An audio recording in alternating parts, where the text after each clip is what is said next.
આજે નગરપાલિકા કરી છે, નગરપાલિકાની આ જગ્યા છે. આ લોકોએ બસ સ્ટેન્ડ અહીંથી 2 કિલોમીટર આગળ ખસેડી દીધું. કોઈ પણ પ્રકારની વૈકલ્પિક વ્યવસ્થા નથી કરી. અમે થાકી ગયા છે વારંવાર રજૂઆત કરવા. અહીં ગાડી વેપારીઓ સવારથી સાંજ સુધી ઉભા રહે છે, તેમ છતાં એક પણ ગ્રાહક નથી આવતો. અને એની સામે આ લોકોએ 1800% ભાડું વધાર્યું. સાહેબ, રોજ દર મહિનાનું 15,000 ભાડું છે. હવે 15,000 અને 1,500 રૂપિયા નથી કમાતો. એ 15,000 ભાડું ક્યાંથી ભરવાનું?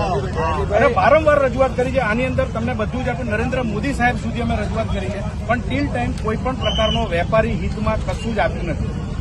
ઉપરથી દાગ દબાણથી વચ્ચે વેપારીઓની દુકાનો લોક કરી દીધી. પોલીસ પ્રશાસનને સાથે લઈ અને તમામ દુકાનો લોક કરી દીધી.